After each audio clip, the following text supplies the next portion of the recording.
Shalom. Shalom. Kembali lagi kita bertemu di Mukjizat Zaman Now. Lebih semangat ya semuanya untuk bertemu di malam hari ini kita. Mari kita sama-sama menyaksikan Mukjizat Zaman Now untuk kita bertumbuh, berkembang bersama-sama. Dalam nama Yesus kita memulai ibadah kita malam hari ini. Mari saya undang semuanya, saudara terkasih, Bapak Ibu, untuk kita satukan hati kita. Tuhan Yesus, terima kasih atas kebaikan-Mu Tuhan untuk semua hidup kami. Dan juga untuk malam hari ini kami satukan hati kami di Mukjizat Zaman Now ini. Karena kami percaya Tuhan, mukjizat-Mu pasti terjadi untuk hidup kami semua. Begitu juga di malam hari ini. Siapapun kami, dimanapun kami berada Tuhan, kami mau satukan hati kami. Biarlah Engkau ada dan Engkau bertahta di setiap pujian penyembahan kami dan setiap ibadah kami. Terjadilah Tuhan Yesus. Terima kasih Tuhan. Dalam nama Tuhan Yesus, haleluya, amin. Mari kita sama-sama naikkan pujian untuk kita mulai ibadah kita malam hari ini. Tuhan tiap jam ku memerlukan Engkaulah yang memberi sejahtera penuh setiap jam ya Tuhan. Jika ku perlukan, ku datang juru selamat, berkatilah.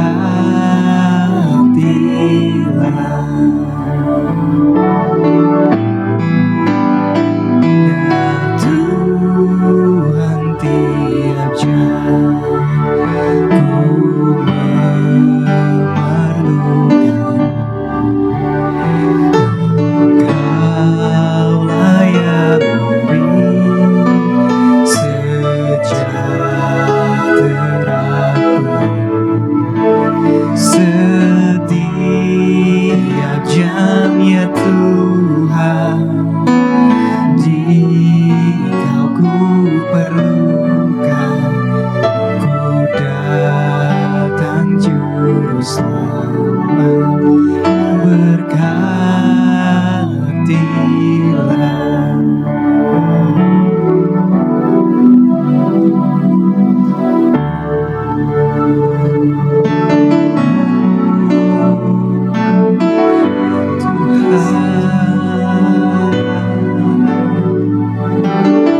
Terima kasih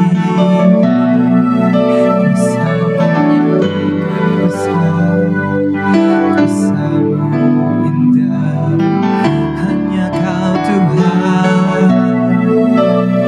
Kami puji, kami tinggikan besar kuasa-Mu.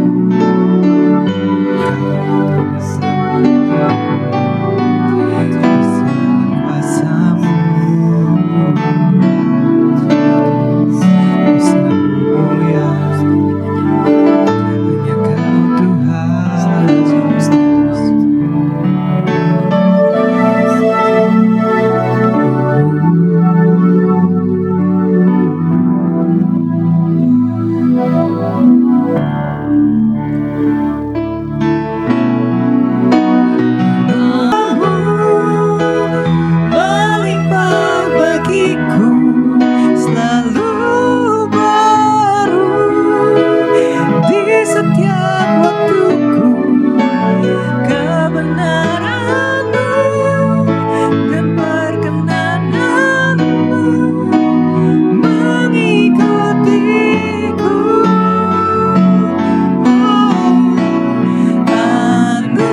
Anugerah-Mu melimpah bagiku.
atas anugerah-Mu.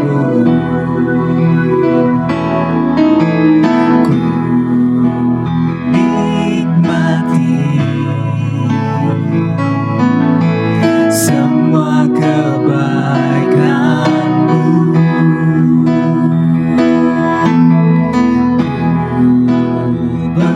Bersyukur atas anugerah-Mu.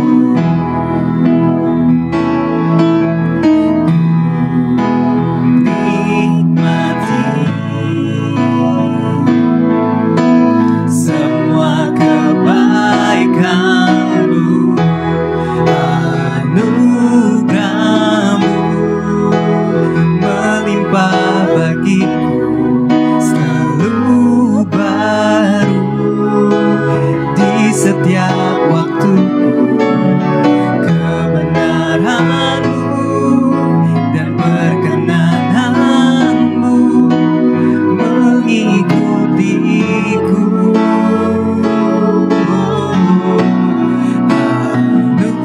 Anugerah-Mu melimpah bagiku, selalu baru di setiap waktuku. Kebenaran-Mu dan perkenanan-Mu mengikutiku sepanjang hidupku. Kebenaran-Mu dan perkenanan-Mu mengikutiku sepanjang hidupku. Kebenaran-Mu dan perkenanan-Mu mengikutiku sepanjang hidupku.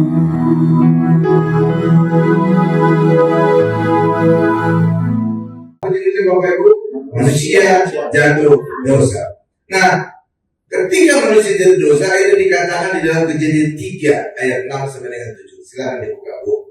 Kejadian 3 ayat 6 sampai dengan 7. Nah, perempuan itu, siapa perempuan ini? Hawa. Melihat bahwa buah pohon itu baik untuk dimakan dan sedap kelihatannya. Lagi pula pohon itu menarik hati karena memberi pengertian. Lalu ia mengambil dari buahnya dan dimakannya, dan lihat, perhatikan, diberikannya juga kepada suaminya yang bersama-sama dengan dia, dan suaminya pun memakannya. Ayat 7, ada sesuatu yang terjadi. Maka terbukalah mata mereka berdua, dan mereka tahu bahwa mereka telanjang. Lalu mereka menyemat dalam pohon ara dan membuat cawat. Kalau Bapak Ibu teliti membaca ayat barusan, ketika Hawa yang pertama kali makan buah itu siapa? Hawa atau Adam? Hawa, ya. Tapi setelah Hawa makan, kemudian diserahkan kepada suaminya. Ya, suaminya itu ada di mana? Jauh atau dekat? Dekat. Berarti sebenarnya suaminya ini peduli nggak terhadap Hawa? Harusnya ya terkesan enggak. Kenapa? Hawa itu kan dicobai oleh iblis kan? Harusnya suami yang baik. Jangan membiarkan istri digoda. Sama seperti saudara juga, suami istri. Istri saya digodain sama ada cowok lain gitu kan. Saudara marah kan? Hei cantik, godain kita dong. Siapa lu tuh? Udah di sini gue. Ya kan? Bener kan? Ya kan gak mungkin suami yang baik membiarkan kan? Nggak akan mungkin suami berkata, biar saja mati satu tubuh 1000. Suami apa tuh? Nggak mungkin kan?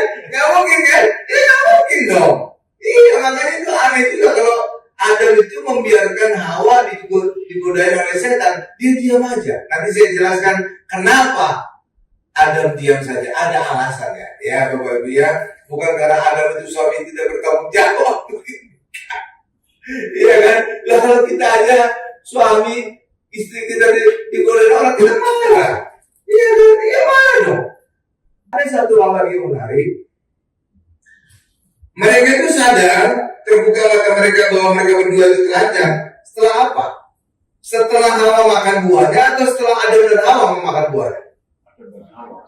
Adam dan Hawa memakan, keduanya memakan. Ketika Hawa masih makan sendiri, tidak ada dikatakan, lalu terbukalah matanya Hawa bahwa dia sadar bahwa itu telanjang. Tidak ada. Tapi setelah Hawa memberikan kepada Adam dan Adam makan, dan ketika mereka berdua makan, disitulah ayat berikutnya dikatakan, terbukalah mata mereka dan mereka sadar bahwa mereka telanjang. Kenapa pas setelah berdua suami istri Adam dan Hawa memakan, baru mereka sadar telanjang? Kalian tahu kenapa?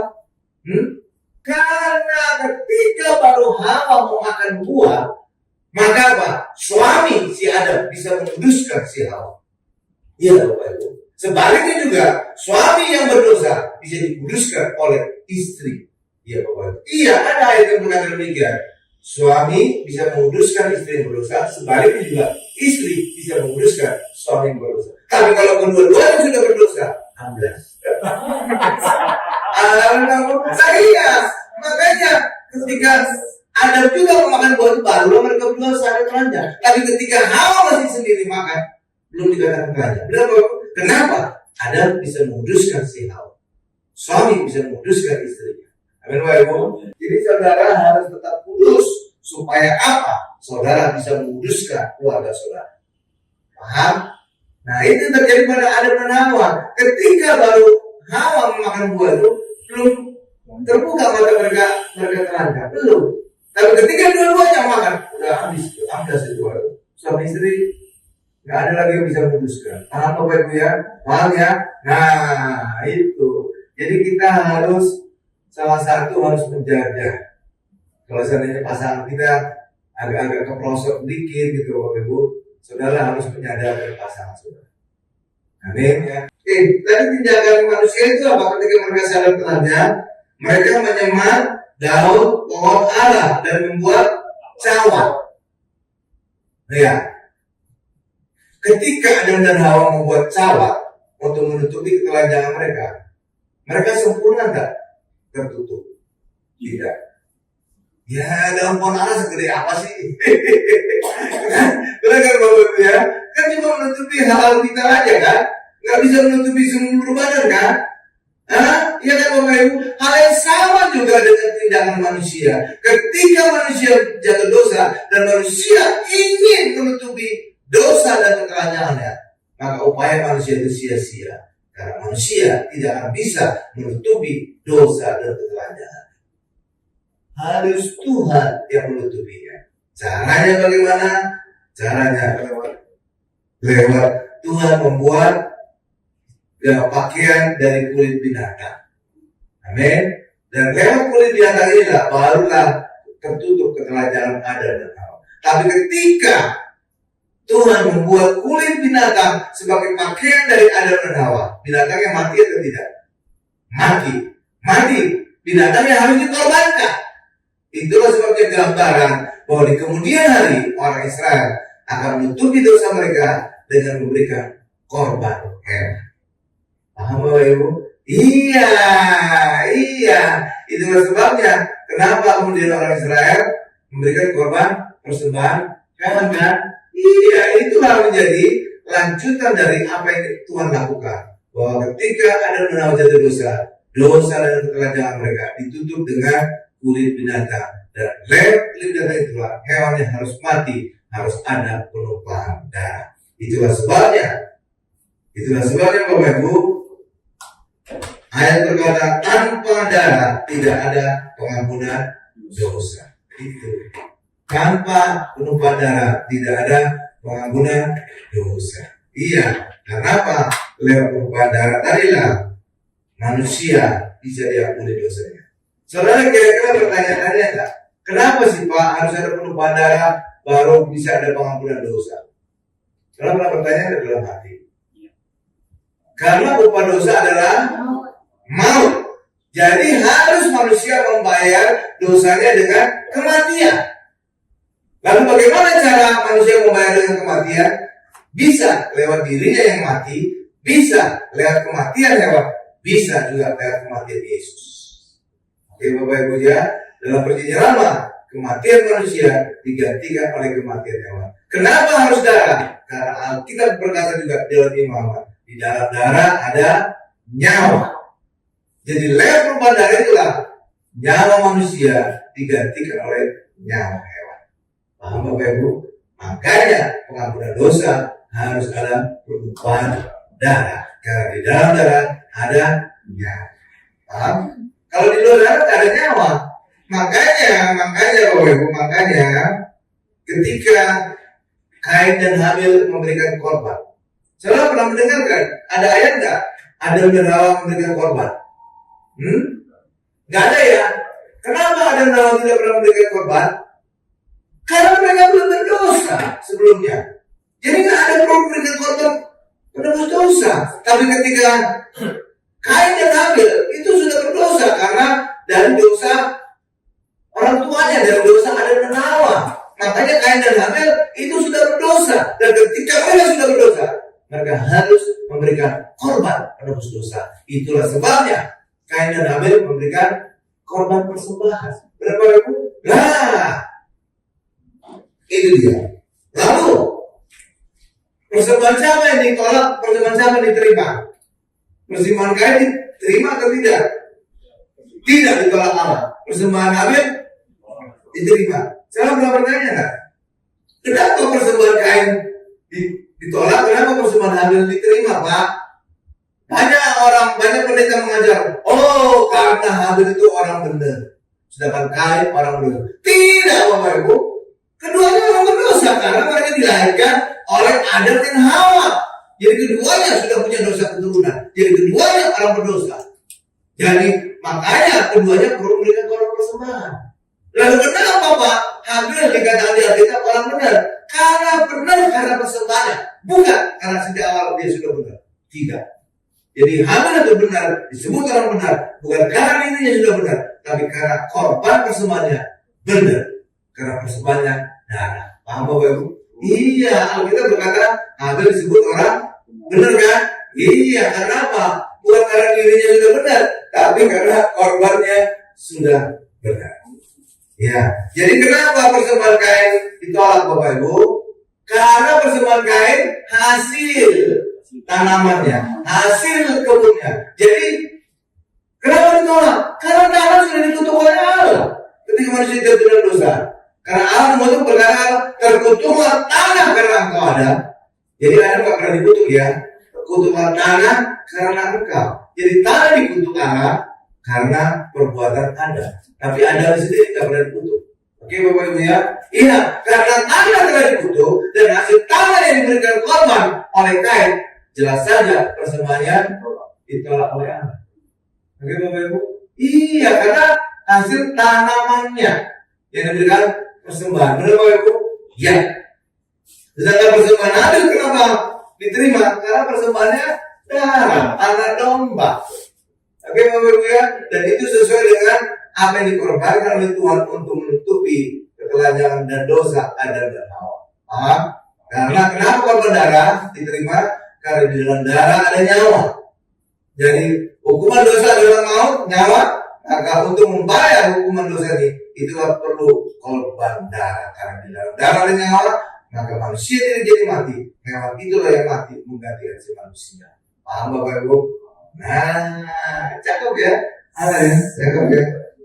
Nah, selama perjanjian lama, korban darah hewan itu menutupi dosa bangsa Israel. Amin Bapak Ibu, itulah sebabnya orang Israel itu memberikan korban ya, hewan kan Bapak Ibu ya. Itulah untuk menutupi dosa mereka.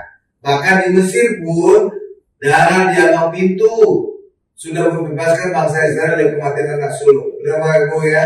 Dan darah di ambang pintu itu adalah gambaran salib Yesus. Darah dioleskan di ambang pintu di Mesir itu caranya gimana dioleskannya? Di ambang atas, kiri, dan kanan ya. Coba lihat salib saya ini. Oleskan darah di mana? Di atas, kiri, dan tengah. Nah, jadi ada gambaran salib. Sebenarnya itu makanya caranya seperti itu. Allah ada maksud. Tidak ada dari Allah berkata, oleh karena dia jatuh itu, oleh kali tidak ada. Asal aja nggak ada kan? Enggak, tapi ada caranya. Oleskan dia mengatas, kiri, dan kanan. Lah ini gambaran salib. Iya, gambaran salib aja sudah bisa membebaskan bangsa Israel dari kematian dan suluk. Apalagi darah Yesus yang sebenarnya bisa membebaskan semua orang yang percaya kepadanya, bahkan membebaskan kita dari kematian yang kekal. Bukan? Luar biasa kan? Bukan hanya kematian yang suluk. Ini seluruh orang, bahkan juga kematian yang kekal. Amin, Bapak Ibu. Haleluya. Ya, tapi sejak perjanjian baru, darah Yesuslah yang menjadi penebus kita. Amin, Bapak Ibu. Darah Yesus. Dan darah Yesus itu bukan menutupi dosa, tapi menghapus dosa. Kalau dalam perjanjian lama, darah Yesus hanya menutupi dosa, tidak menghapus dosa. Saudara pernah bertanya enggak? Kenapa, Pak? Darah hewan itu tidak menghapus dosa orang Israel, tapi menutupi. Saudara tahu kenapa? Karena darah hewan itu nilainya lebih rendah dari nilai manusia, nyawa manusia. Jadi nggak cukup bisa menghapus dosa itu, cuma menutupi sementara. Makanya korban itu harus diulang setiap tahun atau mungkin setiap hari. Nah, itu. Tapi darah Yesus tidak, sekali itu selamanya, karena menghapus dosa, bukan menutupi. Amin. Jadi kenapa korban dalam perjanjian lama harus diulang? Karena itu hanya menutupi, bukan menghapus dosa. Kenapa tidak menghapus dosa? Karena nilai nyawa hewan tidak sebanding dengan nyawa manusia yang dia tutupi. Ya kan? Ya kan nyawa manusia itu lebih berharga kan? Iya, makanya darah hewan nggak bisa menghapus dosa, hanya menutupi sementara. Berarti itu, tuh, ya, iya, hanya menutupi sementara. Tapi darah Yesus bisa menghapus dosa manusia selamanya. Kenapa? Darah Yesus darah yang mahal, lebih dari nilai manusia. Itulah sebabnya darah Yesus bisa menghapuskan dosa manusia selamanya. Amin, Bapak Ibu. Dan sekarang dosa kita telah dihapuskan oleh darah Yesus. Dan itulah Yesus berkata dalam perjanjian baru, dosa Yesus telah tertumpah untuk menghapuskan dosa. Amin, Bapak Ibu. Kenapa ada membiarkan hal digodain? Ini alasannya. Laki-laki diberikan Allah 50.000 kata per hari. Laki-laki diberikan 50.000 kata per hari oleh Allah. Berapa Bapak Ibu? 50.000. Wanita diberikan Allah 2 kali lipat, 100.000 kata per hari. Nah, kaitannya dengan Adam gimana, Pak? Kaitannya adalah saat itu Adam juga kehabisan kosakata, sehingga dia diam saja ketika Hawa istrinya digodain oleh iblis. Kenapa bisa habis, Pak? Emangnya ada teman ngobrolnya si Adam, Pak? Enggak. Tapi Adam gak bisa kata-kata karena Allah telah menyuruh Adam untuk memberi nama jutaan hewan di dunia. Kita baca ayatnya, Kejadian 2 ayat 19 sampai 20. Jadi bukan kesalahan Adam, dia diam saja ketika Hawa istrinya digodain oleh setan.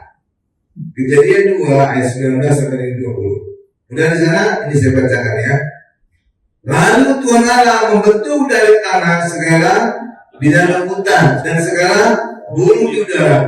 Dibawanya semuanya kepada manusia itu untuk melihat bagaimana ia menamanya, dan seperti nama yang diberikan manusia itu kepada tiap-tiap makhluk yang hidup, demikianlah nanti nama makhluk itu. Jadi ada yang beri nama makhluk itu. Saudara lihat berapa banyak hewan di dunia? Jutaan, Pak. Makanya kosakata di Adam sudah habis. Jadi ada alasannya. Jadi nggak gimana gitu ya, nggak kebetulan terjadi. Oke, lanjut lagi ayat terakhir. Ayat 20. Manusia itu memberi nama kepada segala ternak. Bukan banyak sekali kan? Cuma yang saya sempat heran, sempat bingung juga. Nama hewan itu dinamakan dalam bahasa apa? Karena kalau bahasa Indonesia, bahasa Inggris kan beda kan? Buaya, bahasa Inggris krokodil, aligator, kan beda kan? kasih nama apa itu? Singa, lion, ya kan? Ya kan? Harimau, tiger kan? Udah beda kan? Oke, bahasa apa tuh? Beda ya.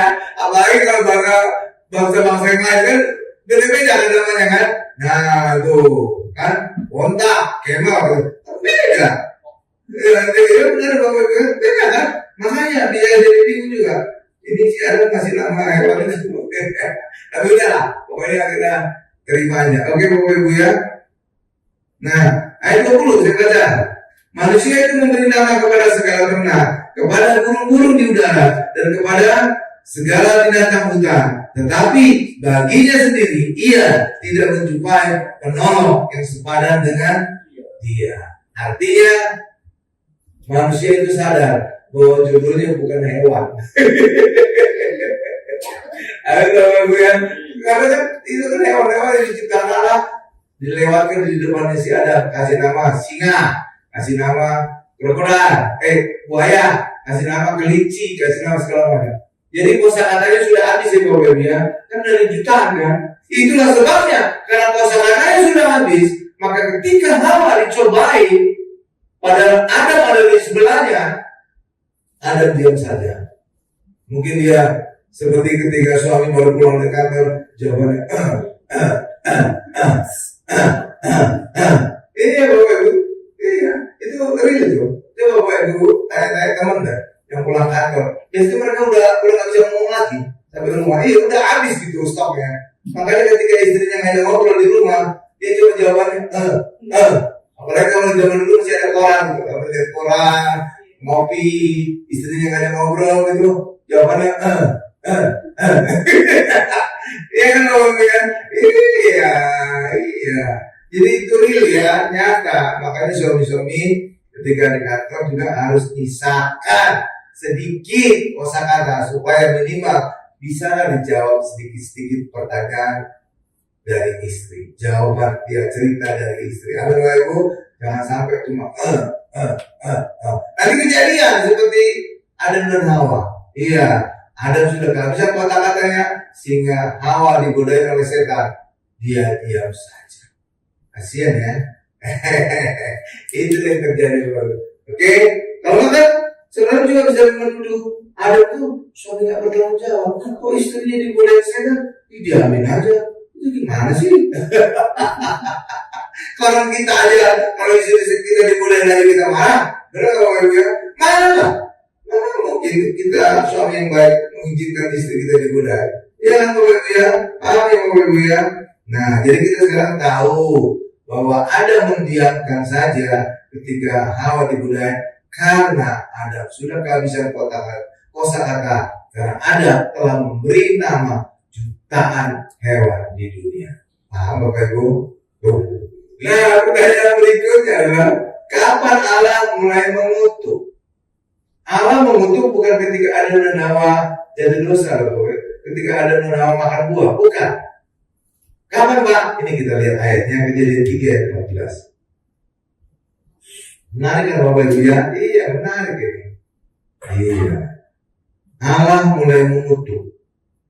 Jadi Allah mulai mengutuk bukan ketika manusia makan buah pengetahuan yang baik dan jahat, tapi saat kapan? Saat Adam menyalahkan Hawa dan Hawa menyalahkan ular. Ketika terjadi saling menyalahkan. Coba kita baca ayatnya, Kejadian 3 ayat 14. Lalu berfirmanlah Tuhan Allah kepada ular itu, karena kau berbuat demikian, terkutuklah engkau di antara segala ternak dan di antara segala binatang hutan. Dengan perut pula engkau akan menjalar. Katakan dengan perutmu. Dengan perut pula. Katakan dengan perut pula engkau akan menjalar. Oke? Dan debu tanah. Katakan debu tanah. Debu tanah. Ya, akan kau makan seumur hidup. Oke, Bapak Ibu ya. Jadi Allah mengutuk dan yang pertama kali dikutuk adalah si ular. Iya Bapak Ibu. Iya, kenapa Allah mengutuk? Karena itu sudah terjadi saling salah menyalahkan. Sebelumnya Adam sangat senang ketika Allah memberikan Hawa. Padahal iya senang banget.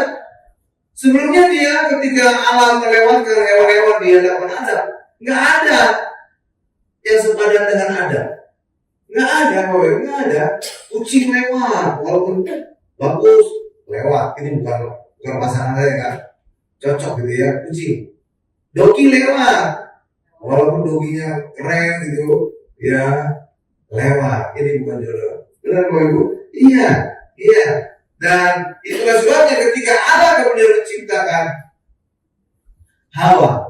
Jadi pada saat Hawa dibawa Allah kepada Adam, Adam menguji. Ada berkata tentang Hawa, tulang dari tulangku dan daging dari dagingku, dan namanya perempuan sebab dia diambil dari laki-laki. Nah itu, jadi perempuan itu artinya bagian dari laki-laki, karena diambil dari laki-laki. Jadi kurang bagus artinya kan? Iya, seakan-akan perempuan itu dibawa dari laki-laki. Harusnya kan perempuan laki-laki itu harus sejajar, sama kan? Ya, nah itu dia. Nah, tetapi pada saat Adam menyalahkan Hawa, maka rusaklah kesatuan antara suami dan istri, dan gambaran Allah di dunia menjadi rusak. Iya, Bapak Ibu, suami, istri, dan anak adalah gambaran Allah Tritunggal. Iya, yang harus sepakat.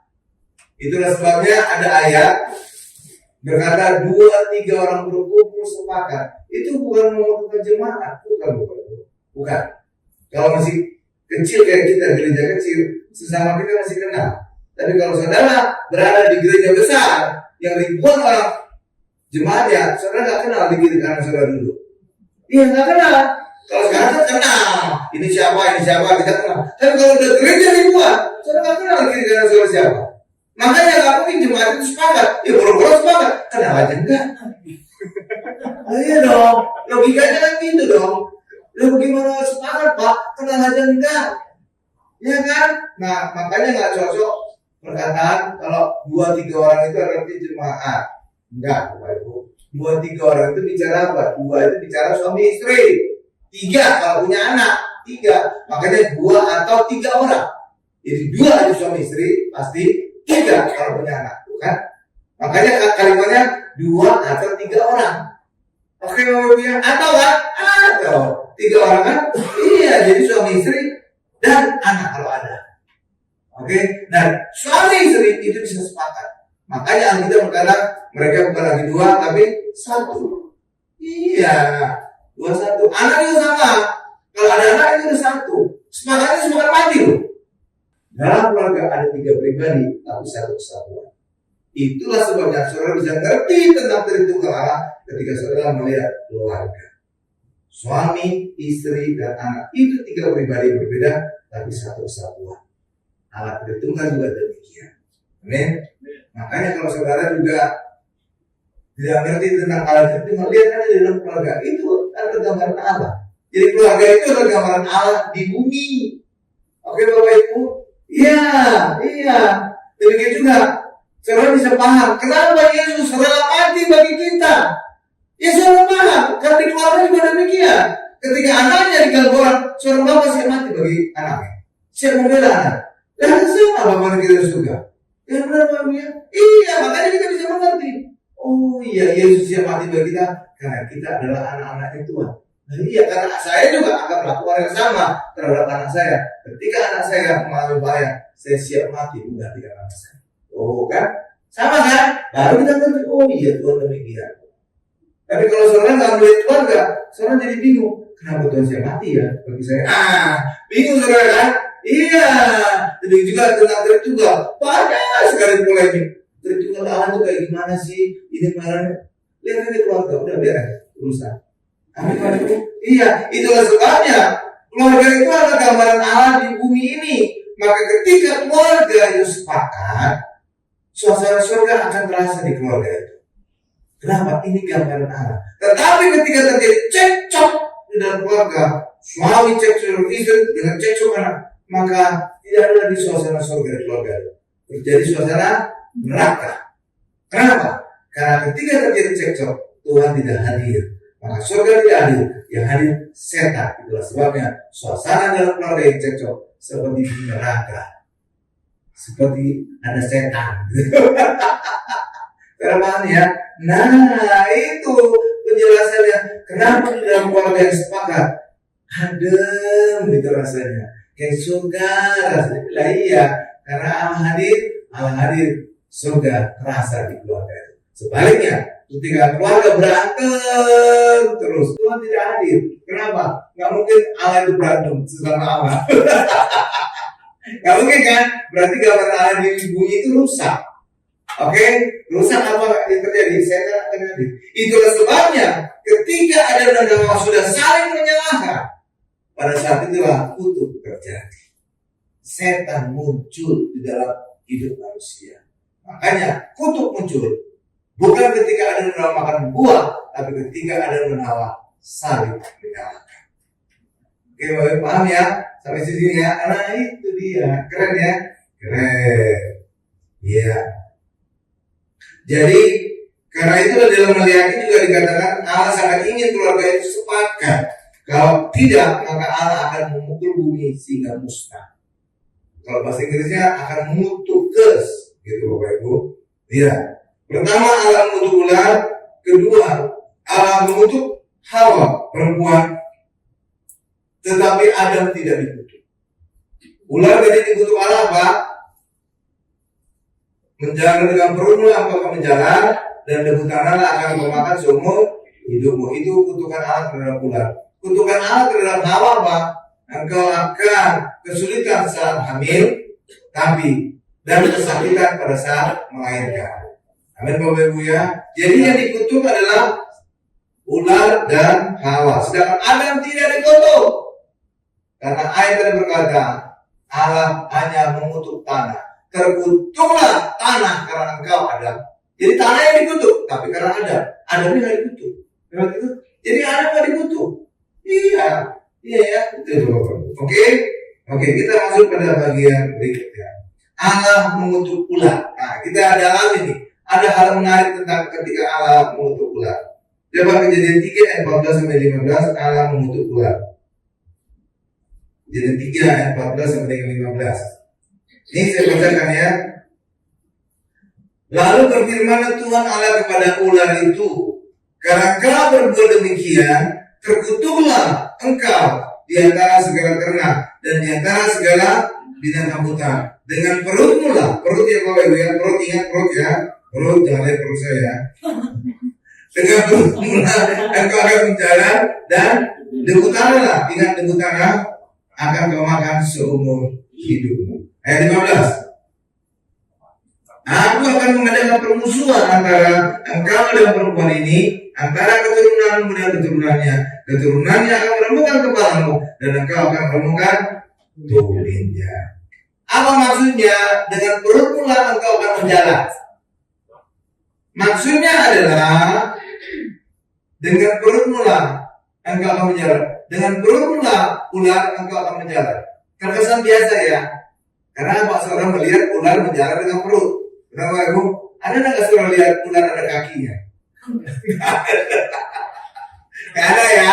Itu kan di fiksi-fiksi gitu ya. Ada ular naga, ada kakinya gitu ya. Ular biasanya apa? Menjalan dengan perut biasa kan. Tapi itu punya simbol arti yang dalam. Saudara tahu, dengan perutmu lah engkau menjalan, artinya apa? Dosa seringkali muncul dari perut, karena perut. Ada berapa jatuh dosa kenapa? Makan. Iya perut kan? Iya kan? Iya. Esau menjual aku sulungannya karena apa? Lapar. Esau berkata kepada Yakub, aku lapar. Aku tidak peduli lagi akan hak sulunganku, karena tidak ada artinya hak sulungan kalau aku mati.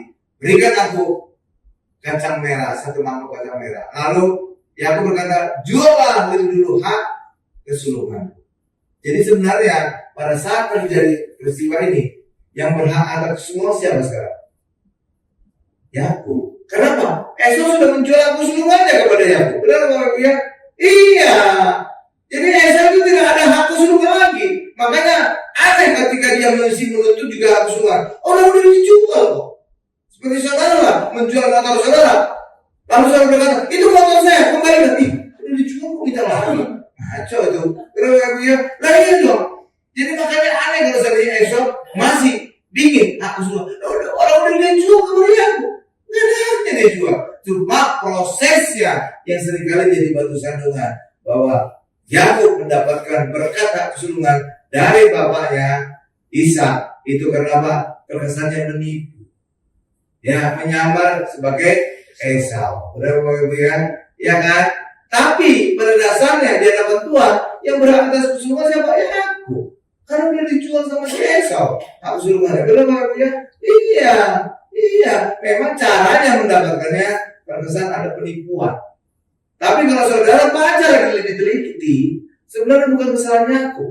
Itu atau dorongan dari Ribka mamanya. Iya, abangmu nanti akan mendapatkan hak kesulungan. Abangmu sedang disuruh memburu makanan kesukaan bapakmu. Ya udah kamu sekarang buru-buru, aku masakin ini makanan supaya kamu nanti nyamar jadi abangmu, supaya kamu yang dapatkan berkat. Ini ide siapa? Ide si Ribka mamanya mereka. Malah sempat ya aku menolak.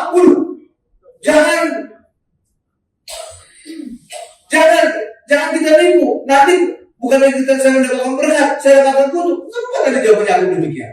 Iya. Jadi aku juga takut menipu bapaknya. Tapi Ribka terus mendorong. Amin. Iya. Jadi sebenarnya yang nipu itu siapa? Bukannya aku, mama. Orang dorong terus. Iya Bapak Ibu. Jadi saudara baca ayat teliti jadi supaya saudara jangan pemahamannya jangan keliru. Yang berhak atas hak kesulungan itu bukan lagi Esau tapi Yakub, karena Esau telah menjual hak kesulungannya demi semangkuk kacang merah. Jadi dosa itu paling bersumber dari perut. Amin. Esau menjual hak kesulungannya karena perutnya lapar. Lalu siapa lagi Pak? Elimelek dan Naomi pindah dari Bethlehem ke Moab. Kenapa? Terjadi kelaparan di Bethlehem. Dan Bapak Ibu, iya, disitulah muncul kisah Ruth. Oke, lalu apa lagi? Kutukan Allah terhadap ular dengan perut ke penjara. Banyak manusia karena perut juga timbul penyakit. Kebanyakan makan gula, diabetes. Kebanyakan makan babi panggang, kolesterol. Ya Bapak. Jadi banyak penyakit sumbernya dari perut kan? Nah iya, makanya kutukan dari dengan perut mula ke penjara. Jadi masalah, dosa atau apa kesulitan timbul karena perut. Oke Bapak. Jadi itu gambaran tadi. Oke. Jadi dengan makanan orang juga bisa mengalami sakit. Minuman keras orang bisa sakit lever. Iya Bapak Ibu. Iya. Oh iya. Demikian juga dengan perut juga bisa timbul kelaparan. Orang yang lapar pasti bisa melakukan tindak kriminal kan? Nah iya dong. Benar Bapak Ibu? Iya banyak di luar sana karena lapar dia bisa melakukan tindakan kriminal. Iya, merampok, mencuri segala macam.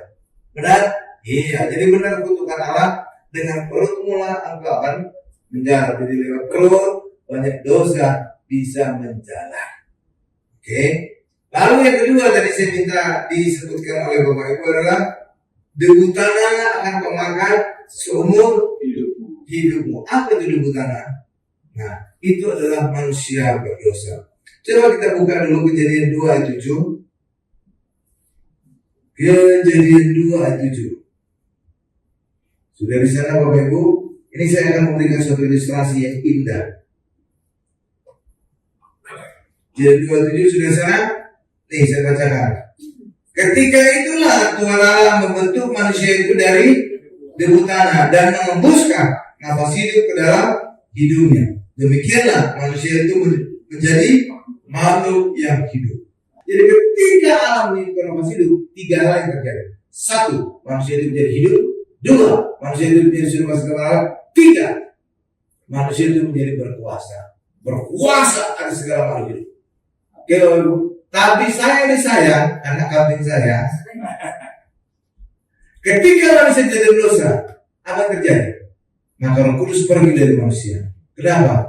Roh Kudus tidak mungkin bersatu dengan manusia yang berdosa. Oke Bapak Ibu ya, pergi kan? Bob. Datangnya keluarnya juga. Nah ketika Roh Kudus meninggalkan manusia karena manusia itu berdosa, karena tidak mungkin terang bersatu dengan gelap, tidak mungkin kekudusan bersatu dengan dosa, maka manusia itu sekarang tinggal apa sih? Apa tadi awal ini? Dibutan lagi. Oke, makanya jadi ketika Roh Kudus pergi, manusia tinggal apa? Kembali menjadi butana. Butana itu benda mati atau hidup? Benda mati, makanya manusia disebut mati. Di sini. Mati kan? Manusia sekarang bersama Allah juga nggak? Tidak ada lagi roh Allah di sini. Manusia berkuasa nggak? Tidak, karena Roh Kudus juga tidak ada pada manusia. Itulah sebabnya ketika manusia itu tidak berusaha, manusia itu menjadi mati, tidak suka Allah dan tidak lagi berkuasa. Oh, lihat itu. Karena tinggal di utara lagi. Itu pada mati. Itulah yang terjadi pada manusia berdosa. Dan kutukan Allah pada bulan tadi, debu tanah akan kau makan seumur hidupmu. Itu artinya debu tanah itu orang berdosa. Jadi orang berdosa yang akan dimakan oleh iblis, oleh ular seumur hidupnya si ular, si iblis. Itu kaitannya nubuatan Allah tadi. Jadi orang berdosa atau debu tanah itulah menjadi makanannya setan. Dan ketika setan memakan manusia berdosa selama berabad-abad ribuan tahun, hasilnya apa? Bertumbuh nggak si ular itu? Bertumbuh. Makanya dalam kitab Kejadian ular itu kecil bisa menjalar pada pohon, tapi kita Wahyu ular itu menjadi ular naga. Kalau itu si naga merah tua. Ya kan? Kenapa dia bisa menjadi ular naga? Karena berabad-abad ribuan tahun makan debutan orang berdosa. Itu dia. Makanya dalam Kejadian dia ular kecil, dalam Wahyu dia menjadi ular naga. Paham ceritanya? Sejauh ini paham keren kan? Sebenarnya kita itu, wah keren lah. Makanya Bapak Ibu, lalu Pak, pertanyaan sejuta dolar. Orang Kristen itu debu tanah atau apa? Bisa dimakan setan nggak Pak? Sudah kira-kira berkata apa? Orang Kristen itu debu tanah nggak? Enggak. Sudah ditebus. Kenapa orang Kristen tidak debu tanah? Karena sekarang orang Kristen Roh Kudusnya telah kembali. Karena orang Kristen sekarang disebut bait Roh Kudus. Dalam Korintus dikatakan, kenapa Roh Kudus bisa kembali? Karena darah Yesus telah menguduskan kita, telah menguduskan.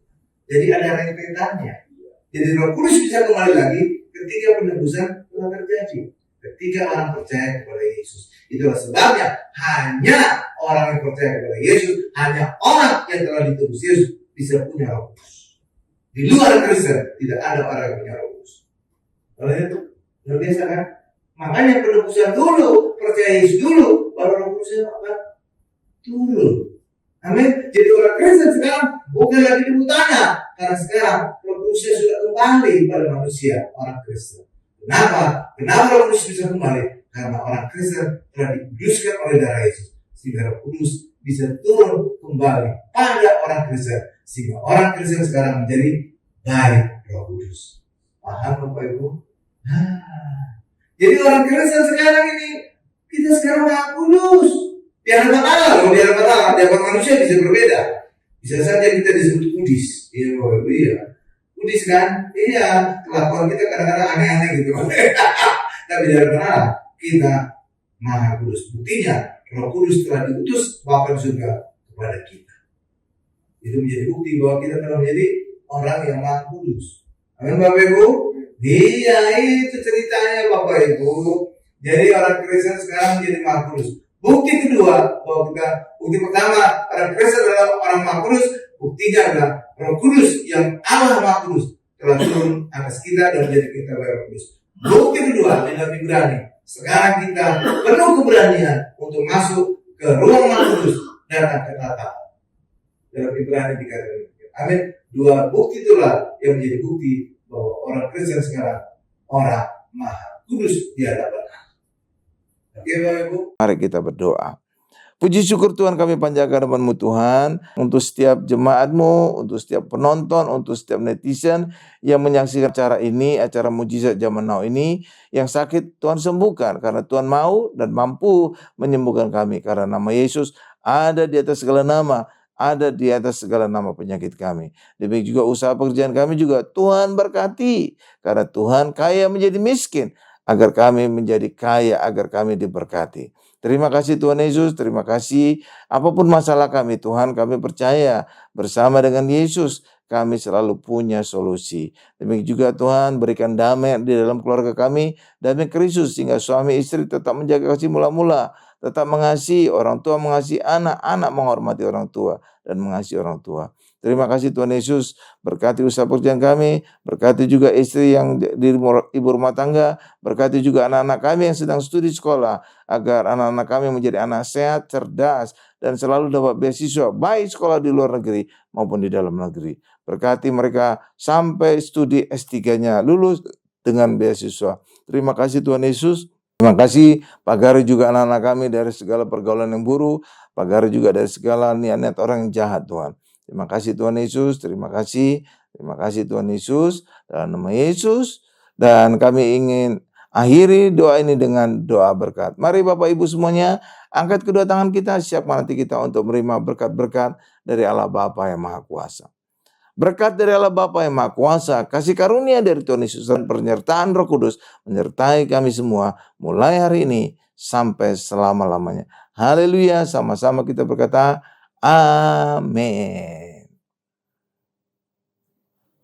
Baik Bapak Ibu semuanya, saudara terkasih, kita sudah menerima berkat mujizat Tuhan malam hari ini dan sudah terima kasih untuk yang bergabung pada malam hari ini. Bapak Ibu, jangan lupa kita bergabung terus di mujizat zaman now selanjutnya. Tuhan Yesus memberkati kita semua.